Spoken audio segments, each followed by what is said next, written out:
Item number SCP-022. Index: The Cube. Object Class: Euclid.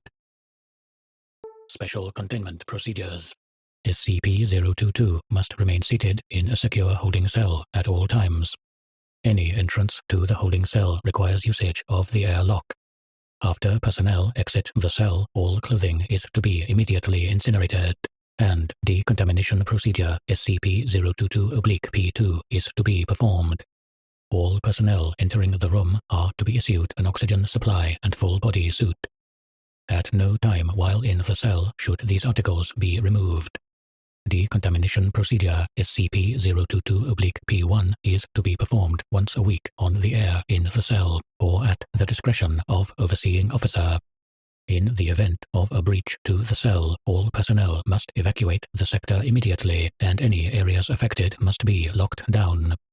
Procedure SCP-022-P1 is to be performed on contaminated areas and will continue until all traces of toxic gas have been eradicated. Description: SCP-022 is a 1 by 1 by 1 meter cube made of 6 plates of unknown metal crudely bolted together. Every 60 minutes, a burst of highly concentrated gas, from now on referred to as SCP-022-2, is emitted from the gaps between the bolts and metal. The gas has not been identified due to data expunged. Upon skin contact with the SCP-022-2, subjects showed asthma-like symptoms almost immediately. Further symptoms are unknown due to termination of experimentation. SCP-022 was obtained after the raid on Data expunged. Several members of the retrieval team believed to have been killed by inhalation of the SCP-022-2, which appeared to cause some form of lung wall thickening. SCP-022-2 is easily visible due to its unusual tint. Also, within a radius of approximately 3 meters of the cube, test subjects reported feeling moderate fatigue and like symptoms. When any physical damage is done to SCP-022, it starts to release large amounts of SCP-022-2, obscuring SCP-022. SCP-022-2 rusts any metal implements being used to cause the damage in a very short period of time, making them useless. Any pieces of SCP-022 which are separated from the main cube by implements before they become useless quickly turn into a gas, believed to be identical to SCP-022-2.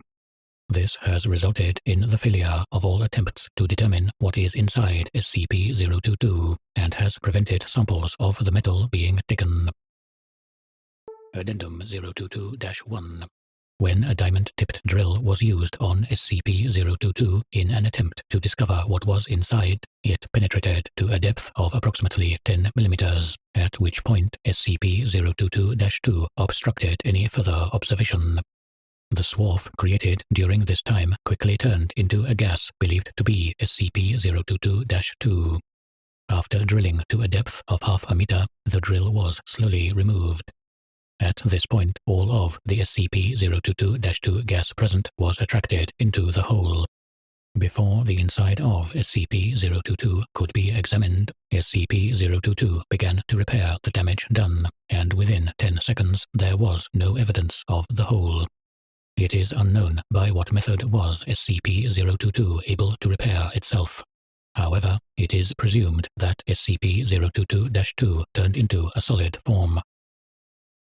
Addendum 022-2. On. A test was authorized to experiment on long-term exposure to SCP-022. 4 Class D personnel were brought to Lab B, where SCP-022 was being held.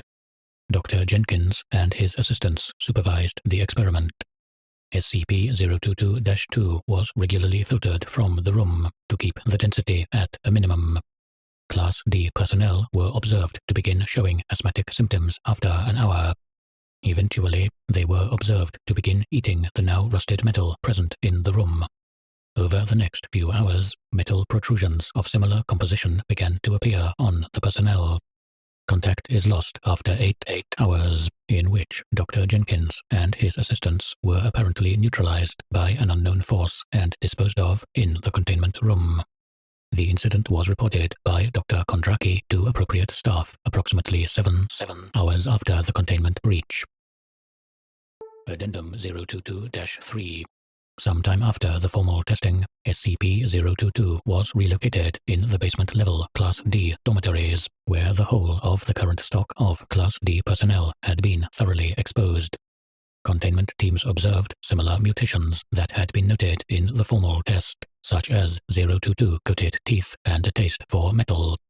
Later vivisection and autopsy of affected personnel showed that the lung walls had thickened due to exposure. More interesting were the alterations made to the digestive system. Modified and coated in the same metal that SCP-022 was composed of, the altered digestive tract served the purpose of the now useless lungs. Breaking down the oxidized metals, the oxygen would be fed directly into the bloodstream by a new system of capillaries. 168 SCP-022-2 dependent subjects are currently being held in containment along with SCP-022 in the basement sub-level of Site-17. Controlled ventilation and recurrent introduction of scrap metals are to be maintained until further notice.